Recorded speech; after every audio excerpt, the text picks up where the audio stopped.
Hey there, welcome to Mad Mel's Mic. Thanks for joining me. My name is Melissa and this is a podcast all about me, about my life with PTSD, about my life with a husband and kids and friends and everything in between. Thanks for tuning in.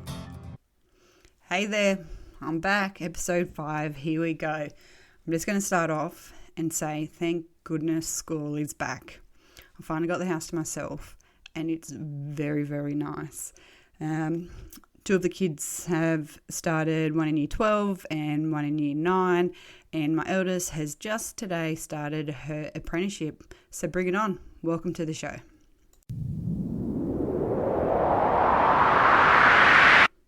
So welcome again, everybody. Thanks for coming back. I appreciate everybody taking their time out of their day to have a listen to little old me. I thought I'd start off with something a little bit different this week and maybe introduce some fun facts about me. I kind of feel that you know a lot about me, but know nothing at all. So a fun fact about me is I have 3 kids, which most of you already know already. They're teenagers, 18, 16 and 14. The fun fact is I was 22, 24 and 26 when I had each of the kids. So I was pretty young. I was married at 21 and we are going to be celebrating our 20th wedding anniversary in September this year. So that's pretty good. And I'd like to just throw it in there that I still kind of like him most of the time as well, which is pretty rare that I find. So yeah, fun fact, I like my husband. Another thing I wanted to incorporate in the upcoming episodes is a song of the week. I know last week I started and ended with the thought of the week. I think I'm going to be starting off with the song of the week for each week. And as I was writing my notes for this week's episode, towards the end of last week, I was really thinking of a song and I couldn't think of anything. And my mind was just throwing blanks, which is not uncommon. I often get crickets in the back of my head when I'm trying to think of something. But yeah, so I jumped in the car and I just had my playlist on my radio, not on the radio, I apologize, playlist from Apple Music just playing in the background. And then all of a sudden this song came on and it's called When the Sirens Are Gone by Kevin Davidson. And as soon as it started playing, I just went, this is the song. This is what I'm going to be talking about in this week's episode. So have a listen and I'll chat about it in 2 secs.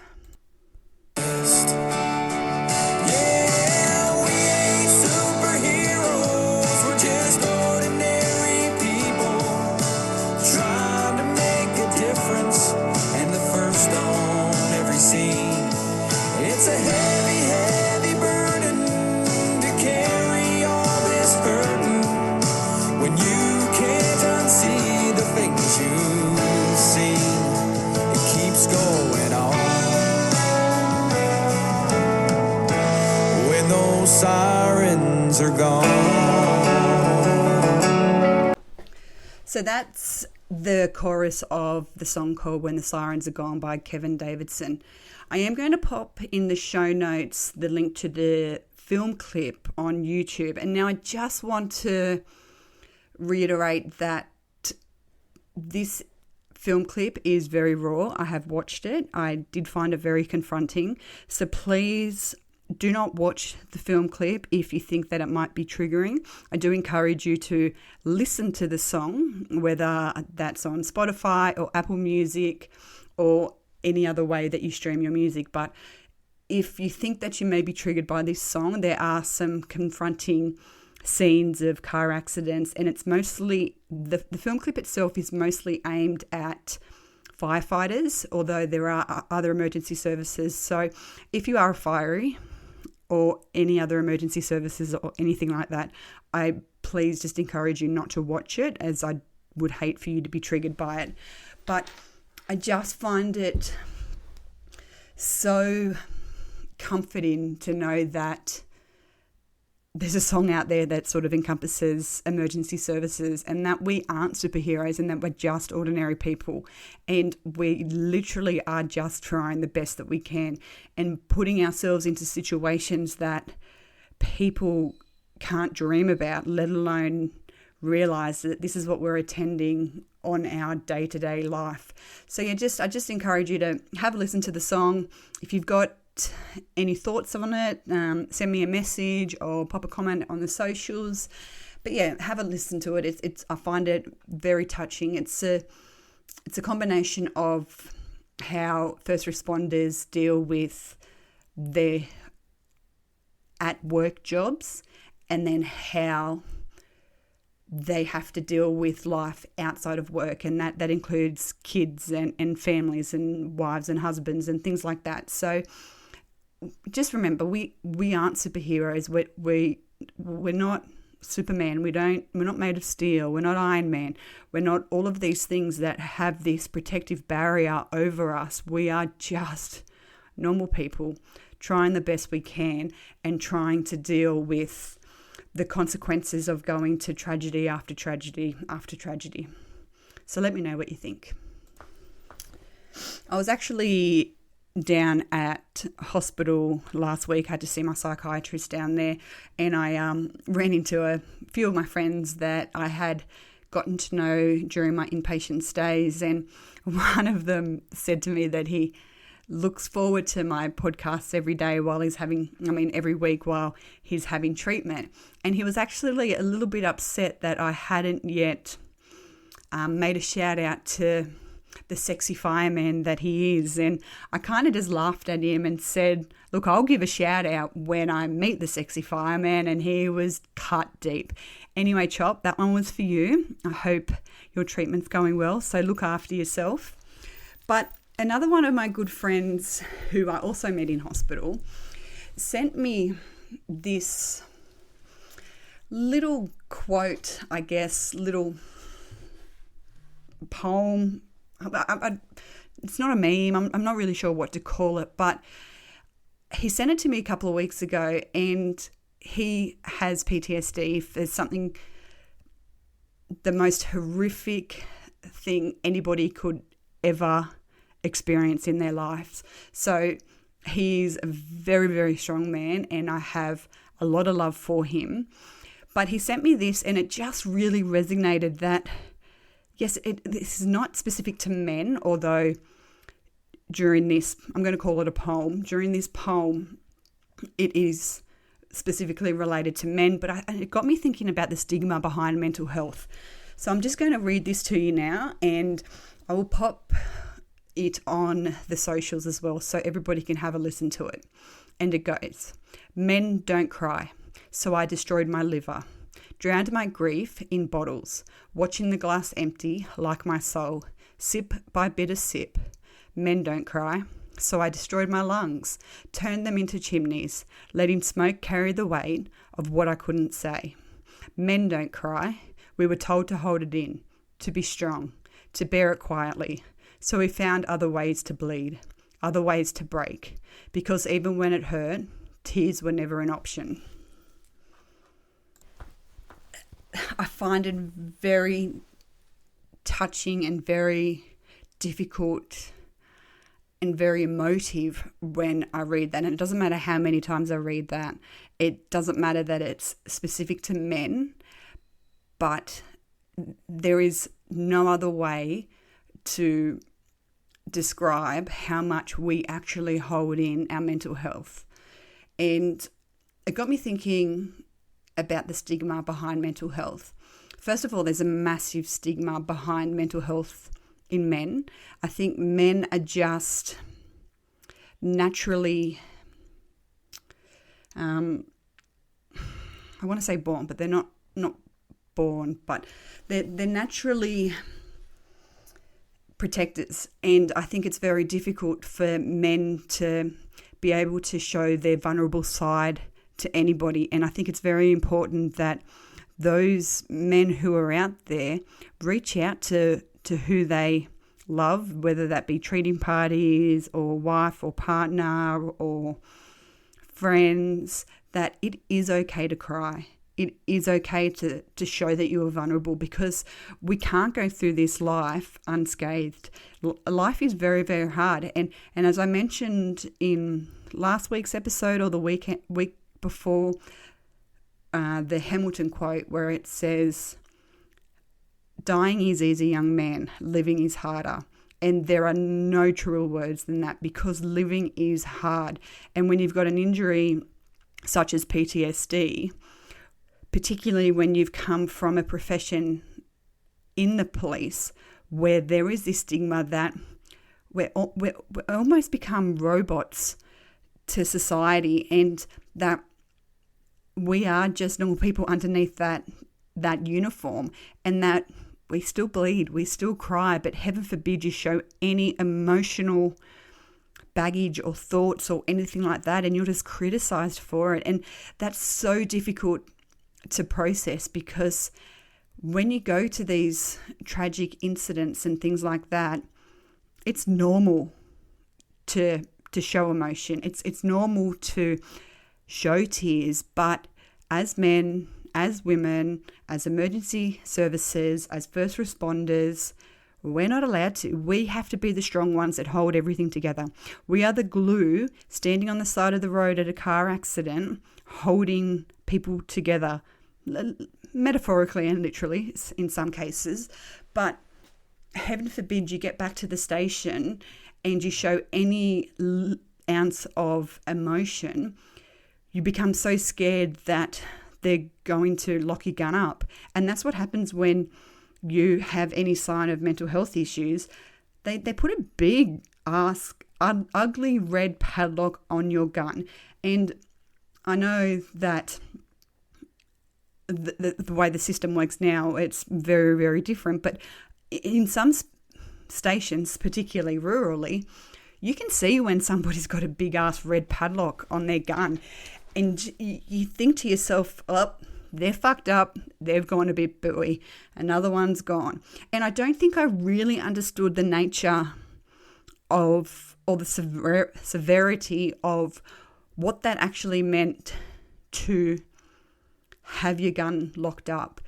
And I was fortunate enough that I actually didn't return to the station after I went off with my injury. So I didn't have to deal with that. And as soon as I went off, I barely heard from any of the people that I had worked with.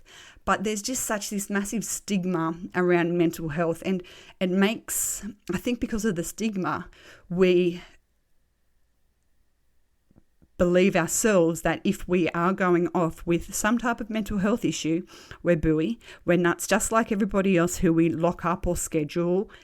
And our world is changing, and that we are weak, but we're not weak. And that's something I do need to continually tell myself over and over again. I am not weak. I am strong. I am brave, and I am loved.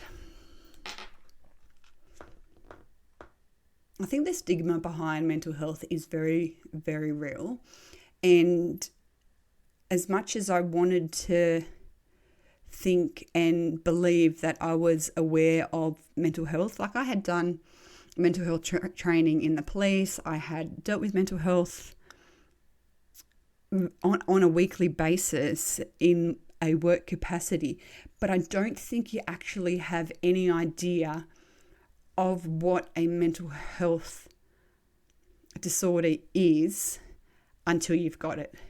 And that's really sad, because it's very, very hard to comprehend. And I know that there have been moments in my life in the last 4 years since my diagnosis that I would much prefer to have a broken leg, because people can sympathize with that. I would much prefer to have stitches on my arm, something tangible to hold on to, that people can look at and see, yes, you are broken. I can see it. You're wearing a moon boot, as I have done a fair bit in the last 2 years. People could understand that better. But I think there's a lack of understanding with mental health. And I don't think that's because people don't want to know about it. I think it's because people don't and can't understand it. And that's very, very hard to to grasp around, because there is still a massive stigma in the cops with mental health, and that there was a time back, or probably 15 years ago, that people, it was called the mortgage busters. So people were going off with mental health issues, getting a massive payout and paying off their mortgages. And look, don't get me wrong, I'm sure there were people there that had legitimate mental health issues, but it was people who were literally just pleading the broken head in an attempt to get a payout to pay off their house, hence why it was called the mortgage busters. And I think that with people like this, and I'm not saying everybody has done it, and I'm not disvalidating how people are feeling, but I think it became such a trendy thing to go off with a broken head that it just made the stigma of mental health even worse. And it's very sad, because there's people out there who are actually broken. There are people out there who have committed suicide because of the broken system, and because of the stigma, and because that men can't cry. Men shouldn't be seen to be crying. So I think we need to be making a conscious effort to be trying to change that stigma, because there's things out there in terms of mental health. There's Are You OK Day and different pieces and things like that that are there so we can talk about our mental health. But if somebody comes up to me and says, "Are you okay?" my first response is, "Yeah, I'm fine." But deep down, I could be dealing with such an intense internal monologue and such intrusive thoughts that it is crippling. But it is easier to say, "Yeah, I'm fine," because I find it very, very hard for people to understand what mental health is unless they have it, or unless they have taken a significant amount of time to listen to somebody who is in the middle of a mental health crisis, whether that be at the peak of the crisis or the lowest point of the crisis. Until you have been there and been able to be exposed to those circumstances, I think it's very, very difficult. So I guess the question I pose to everybody today is, what can we do to try and change the stigma with mental health? Look, I'd love to be able to click a finger and that stigma's gone, but unfortunately that's not going to happen. I'd also really love to be able to click my fingers and my mental health issues be gone as well, because there's a little quote in a Taylor Swift mentions in one of her songs. Her song's called All Too Well, and it's one of her better known songs. There's a 10-minute version, which I highly recommend. But there's a line in there that she says, "I'd like to be my old self again, but I'm still trying to find it." And I find that I can resonate a lot with this one particular line, because I am still trying to find my old self again, but I need to keep reminding myself that I'm not going to be getting back to where I was pre-injury, because I have grown in this time. I have strengthened in this time, and I have become a better version of myself in this time. And that this is just a new chapter of my life, and it's certainly not the end. As dark as it has been at times, this is certainly not the end. And this is just the beginning. And I may not ever find my old self again, and I need to be okay with that. I need to be okay to realize that, you know what, I'm never going to wear that uniform again. And that's a huge loss of identity. But I now need to realize that there was more to my life than just being a police officer. I'm a wife, I'm a mother, I'm a daughter, I'm a sister, and I'm a friend. And all of those things are imperative to my identity. And I think that's important for us to talk about.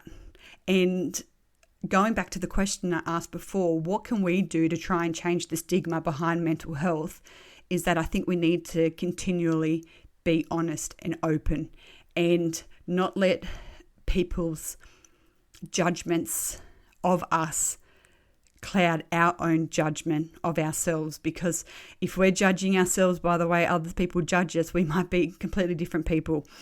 Somebody might look at you and as the most amazing warrior, but you don't see yourself as that.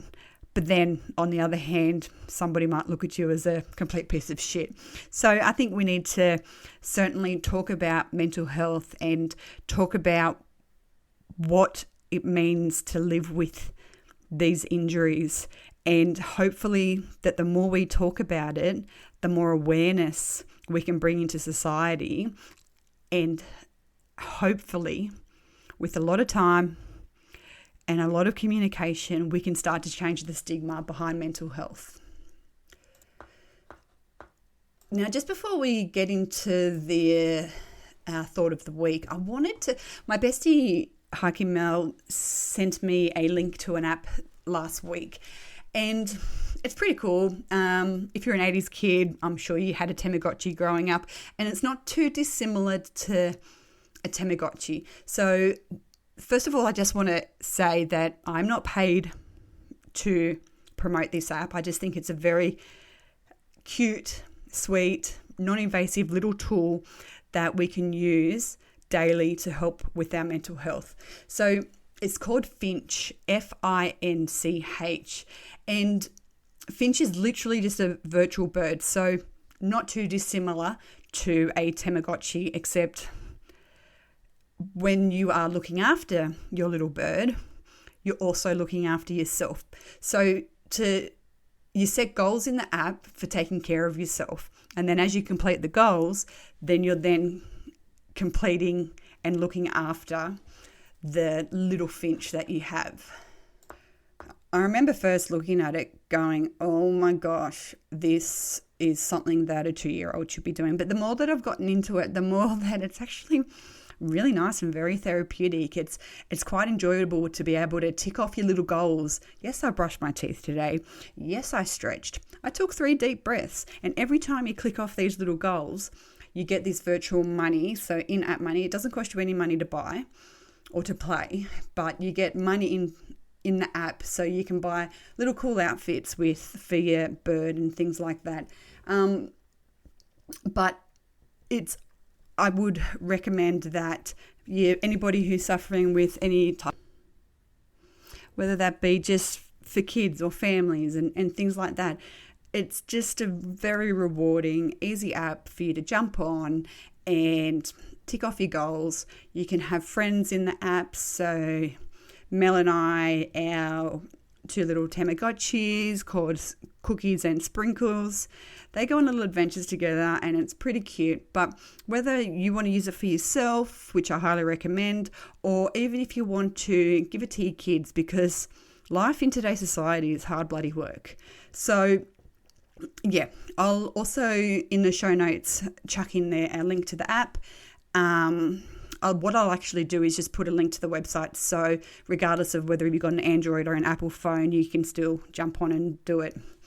And also, before we finish for the week and talk about the thought of the week, there's something exciting next week that I'm going to share with you all, and I'm going to be interviewing my eldest daughter about what it's like to live with me, her mother, since the PTSD diagnosis. So please tune in for that. I think it's going to be good insight for family and friends of people with PTSD. It might be an absolute flop, who knows? But needless to say, there could be laughs, there could be tears, there could be punch-ons, which I doubt because she's not a puncher. Anyway, so let's finish with the thought of the week. And it goes, a disco ball is hundreds of pieces of broken glass put together to make a magical ball of light. You are not broken. You are a disco ball. Thanks so much for tuning in. I hope you've enjoyed yourself, and I look forward to seeing you next week. Take care and be kind to yourself. Thanks for tuning in to Mad Mel's Mic. I'm Melissa Smith, and I hope you've enjoyed listening. You can find me on Facebook and Instagram, and don't forget to like and follow. Have a great week, and don't forget to be kind to yourself.